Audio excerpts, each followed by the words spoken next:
All right, John, we can begin in 3, 2, 1. I'll call this virtual meeting of the Planning Advisory Committee. I'll begin by reading the land acknowledgement statement. On October 13th, 2022, we acknowledge that this sacred land on which Smith Falls is now located has been a site of human activity for over 10,000 years and is rich in Indigenous history. This land is the ancestral and unceded territory of the Algonquin and Anishinaabe Nation. We are grateful to the Algonquin ancestors who cared for the land and water in order that we might meet here today. We're also grateful to the Algonquin people for their contribution in the making of the Rideau Canal, which runs through Smith Falls. We are mindful of broken covenants and the need to reconcile with all our relations. Together, we may care for this land and each other, drawing on the strength of the mutual history of the nation, building through peace and friendship, being mindful of generations to come. I'm John Wallace, Chair of the Planning Advisory Committee. I'll now take attendance of our committee and members and staff. Please raise your hand or declare your presence when I call your name. Jacqueline Grimes. Present. Councillor Wendy Alford. Present. Bill Widmeyer. Present. Councillor Jay Brennan. Present. Stephen McGuire. Present. Senior Planner Carl Grinke. Present. Planner 1 Richard Grant. Present. Planning Clerk Mary Remig. Present. Committee members are asked to raise their hand when they wish to speak. We'll move into the agenda. Can I have a motion for approval of the agenda? So moved. Moved by Bill, seconded by Wendy. All in favor? Carried. Item number 3, adoption of minutes. We don't have any. Item number 4, disclosure of monetary interests.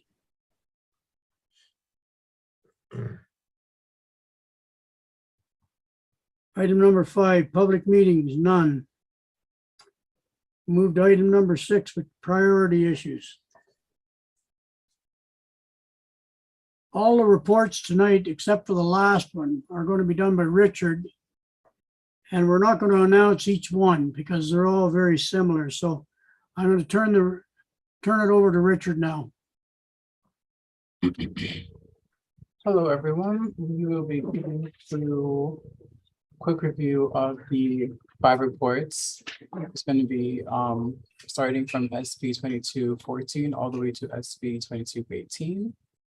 SB 2214 deals with Block 18, and SB 2215 deals with Block 15 and 16, which is Whitcomb Crescent, and 22 is Block 25 and 26. And SB 2217 is 27 and 28 Staples.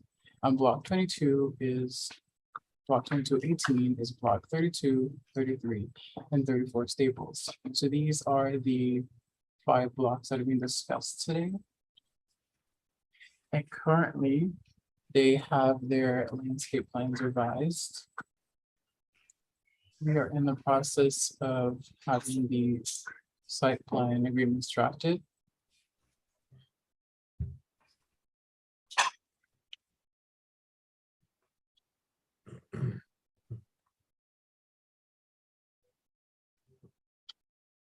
Are we looking for any more detail on these blocks?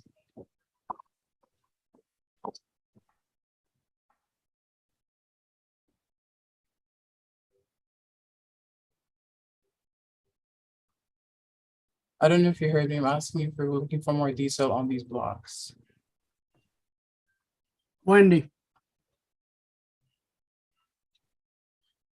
You're on mute.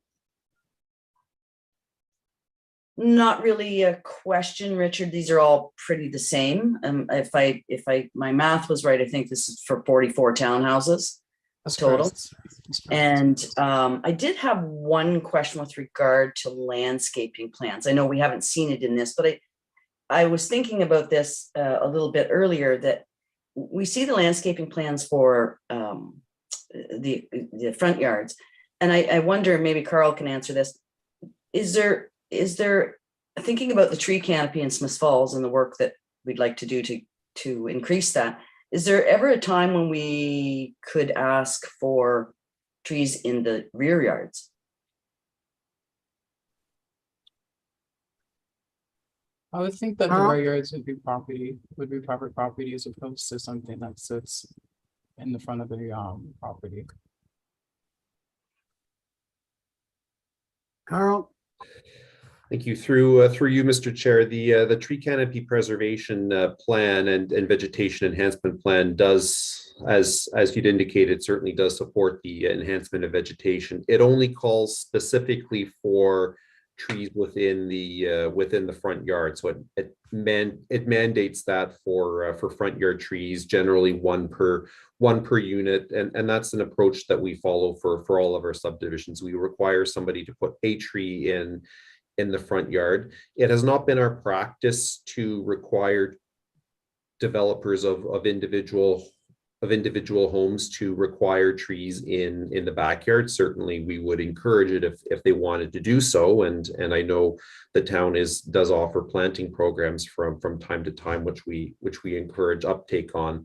But to date, it has not been our approach to look for that for single family homes or for townhomes. I think if we're looking at commercial development, multi-residential development, something like that, where there's a broader impact, then typically we do negotiate enhanced vegetation in all yards. But that's the policy as it stands right now. We don't have something that requires or directs us to look for more than just the one. But certainly, if the committee is interested in exploring enhancing that, then that's something we could look at as a policy change or an update to the tree canopy plan. Mr. Chair, it was more out of curiosity than anything. I know our efforts to preserve our trees and encourage trees in the backyard, but there's nothing that precludes us from at some point asking for that in some development. There's no rule against it, Carl. I don't see that there's a rule against it. No, Councillor. Okay, no, just curious, really. My question would be, if you were putting it in the backyard, where would you put it? Because if somebody wanted to put a pool in, you put a tree there, it kind of takes away the private space that they have in the rear of their lot. No, good point, John. But I was more curious than anything. We look to enhance the tree canopy and what methods we might be able to use, the municipality might be able to use. So that was more of a question. But you're right in terms of somebody wants to put a pool in. If there weren't, I suppose, room to put a pool in, maybe that might make a difference. Carl? Yeah, right now the sort of the minimum that we look for in subdivisions is one per lot, and the front yard is preferred, largely also due to the front yard trees enhance the streetscape. It provides some shade for pedestrians and so on. Every once in a while, that's not to say that every single resident wants a tree in the front yard. Sometimes they want trees in the backyard, and it's sort of on a limited basis there's some room for openness on that, but of course it's not something necessarily that we would look for a large portion of. If we were to get a large proportion of the subdivision trees in the rear yard, then it would have that impact on the streetscape that we look to achieve as well. But I think, Councillor, your question regarded requiring more than one tree per yard, rather than just giving the flexibility to do either front yard or rear yard, but requiring, say, 2 or 3 trees per dwelling unit. Yes, I mean, to enhance the tree canopy is a nod to climate and a nod to privacy for all. So nothing pertaining to this particular issue that we're dealing with tonight. Just a question that I was curious about. Thanks, Wendy. Jacqueline? Yeah, Mr. Chair, I just had a question about the exterior packages. That was a comment that came up at our last meeting, and Is there any update on that? I think you were going to go back to the applicant and talk about more color packages. There's a Yes. significant amount of townhomes this time, and there's still only 3. So we had spoken with the developer, and the conclusion that we came to was that he had already sold the property with a set number of packages. So there was an expectation that these color packages would be what they were looking for. And to expand the colors would mean that he would have to go back and tell them that there may be possible packages to include, which would require more effort, and he may not have had the resources for another package.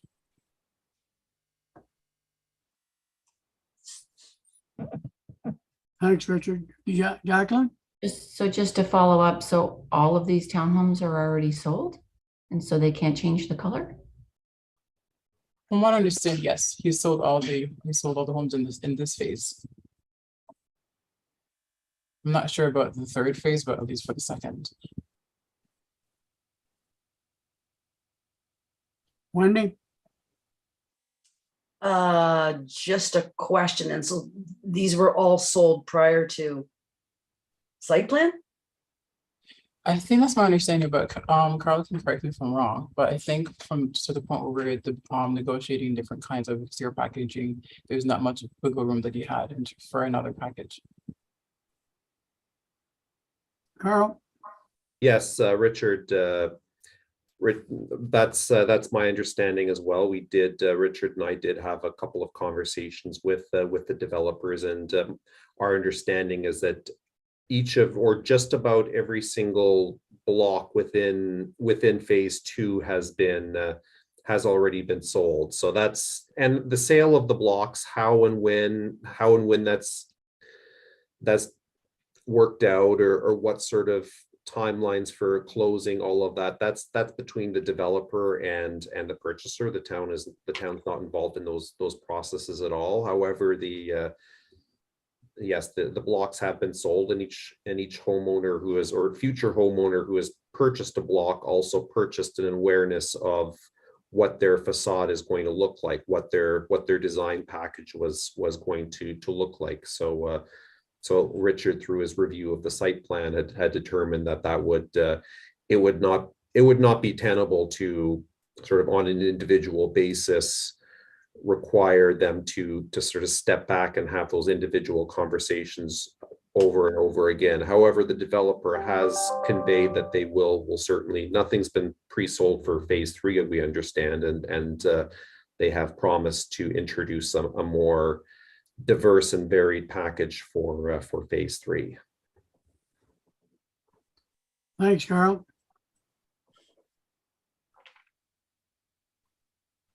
Did you have your hand up, Stephen? Yeah, so I guess my question for it would be, and I don't know if it's specific to this situation or how far we want to push having other packages available, but just in general, if a contractor or a builder sells something at a certain stage, it's not and hasn't gone through the proper processes yet to finalize what that building or development looks like, that's not able to change the process of site plan approval, correct? Like if there's something that comes out of this that changes what their contract is, then he is the one who took on that liability to sell something that wasn't all the way through the approvals yet. Is that correct or no? Carl, can you answer that? Yes, that is my understanding. That I don't want to. I can't speak to whatever sort of contract the developer has with the purchaser. However, our understanding, at least from our perspective, is that is a risk obviously that they enter, and in this case, I guess the question for the town is whether it is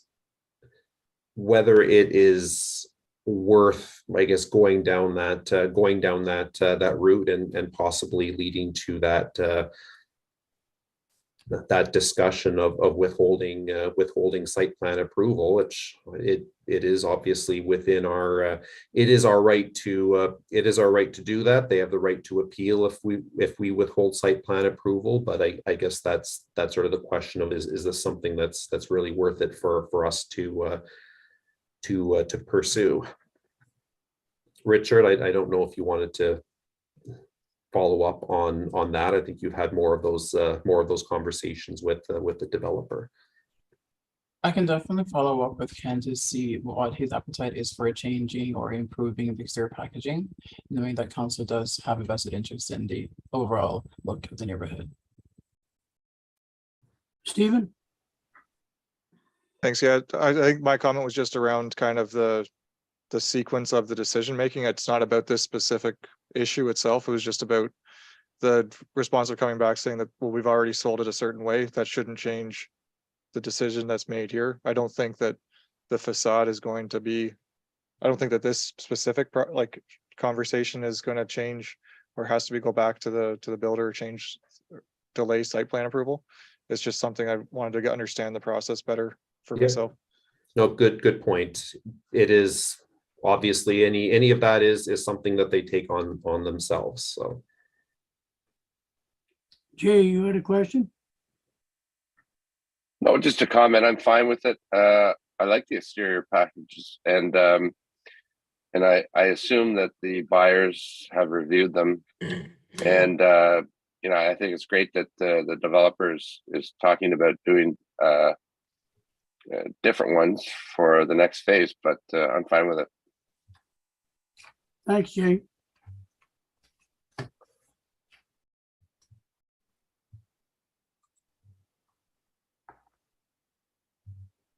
So do you want a motion on this to okay the site plan agreements here for these reports, Richard? Yes. Okay, can I have a I move. moved by Bill? Seconded by Jay, all in favor? Carried.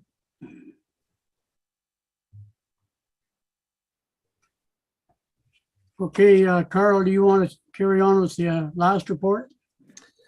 Certainly, Mr. Chair. I'll keep this brief. This is a follow-up. This report is a follow-up to a discussion we had at the last Planning Advisory Committee meeting, just in terms of application review and volume. So I think, as articulated in the report, there's a lot of really good reasons why the Planning Advisory Committee has a review and commenting process on applications. Certainly from our perspective as staff, I think having that public eye and feedback is very useful, and definitely with the changes to legislation that mandate staff approval for all site plan applications. I think there is a broader public interest in keeping these development processes in the public eye so that everyone is aware. And I do actually, I have residents who aren't even adjacent these properties contact me every once in a while, just with questions or feedback or observations, and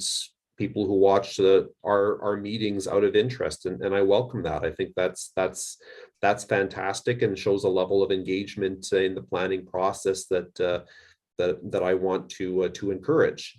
That being said, especially when it comes to, for instance, with these site plans, and we're looking at dozens of site plans for townhouses that are almost identical to each other, where many of the issues are the same, and looking at and certainly a significant volume of reports being prepared by staff.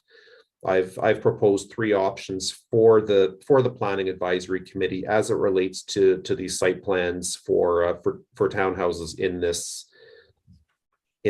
phase, and whether the committee wants to review all, some, or none of them. So I think one option, of course, is that the committee determines that they do not feel the need to review every single townhouse application in Bellamy Farms. Only, let's say, subject to the committee's direction, we only bring back something that's very different from what you've seen already. Another option is that option 2 in the report is similar to option 1, but that we at least bring information reports and updates back to the committee, just so you're aware and the public is aware of what we're approving and what's coming down the pipeline, just so that's on the record. And option 3 is we proceed as is.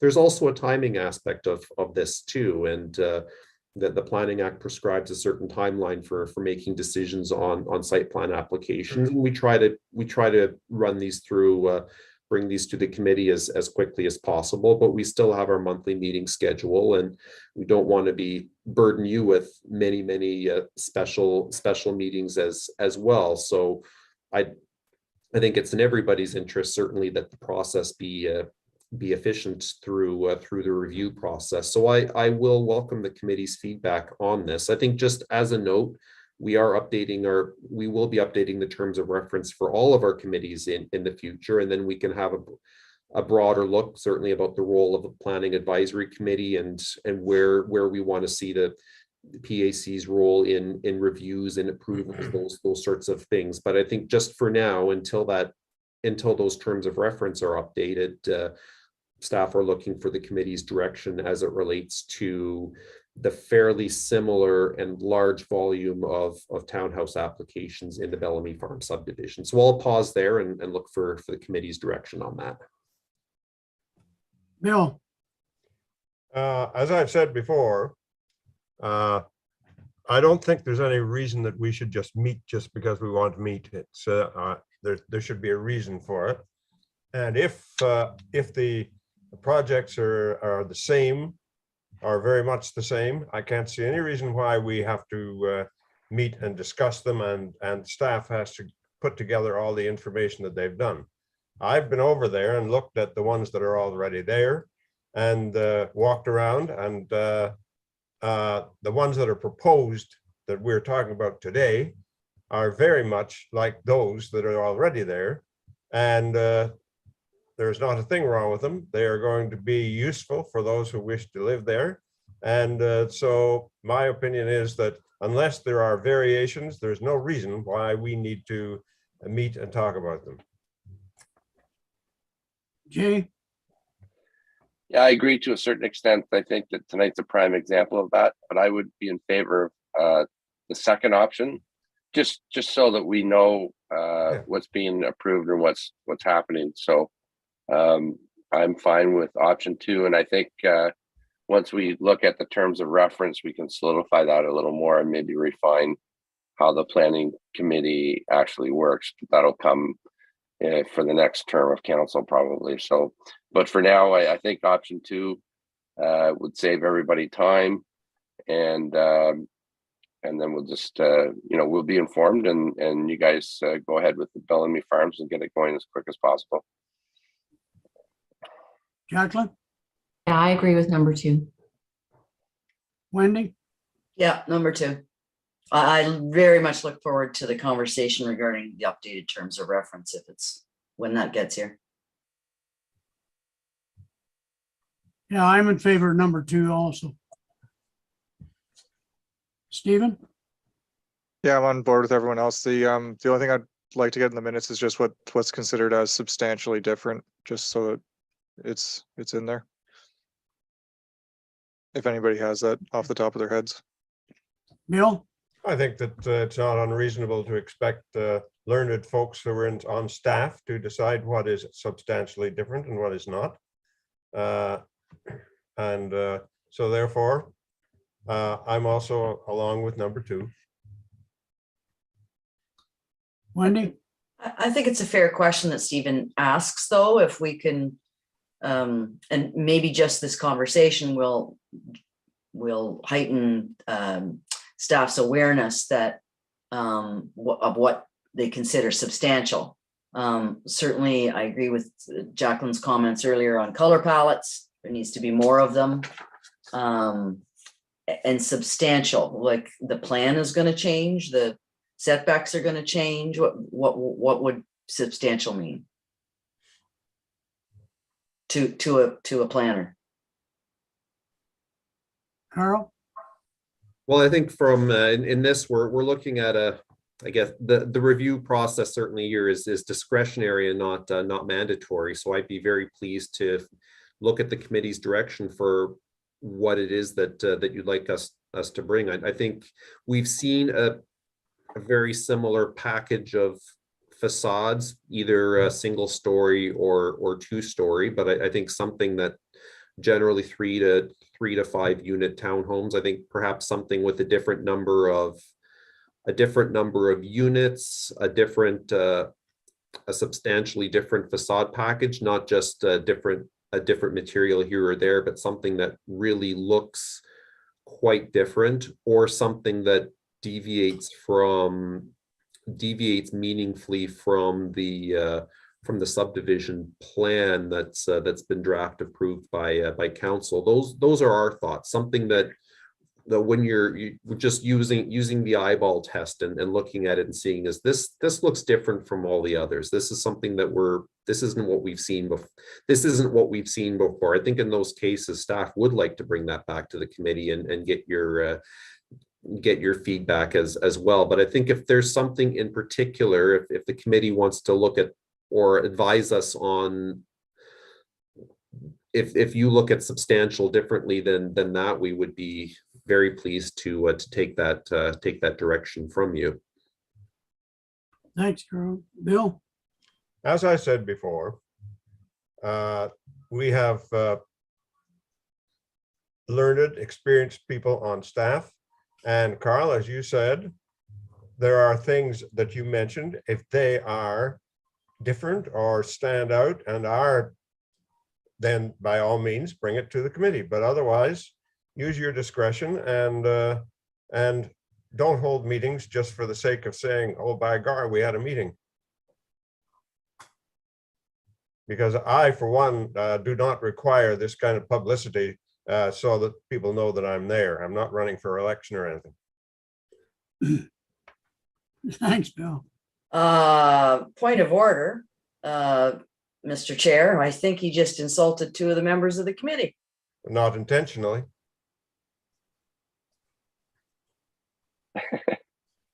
You had a question, Jay? Oh, no, I got a pretty thick skin too. Yeah, I think that it's almost evident what's going to be substantially different. Yeah. And also with option 2, we're going to be getting updates from staff. So I think there's some a little oversight for the committee there. But yeah. Thanks, Well, Jay. I think we already all said that we wanted option 2. I think that was unanimous, and as so I'm fine with just continuing on You, in that vein. thanks, Wendy. Do you need a motion on that, Carl? He does. Yes, So moved. yes, please. Okay, So moved. moved by Wendy. Do I have a seconder? Seconded by Jay. All in favor? Carried.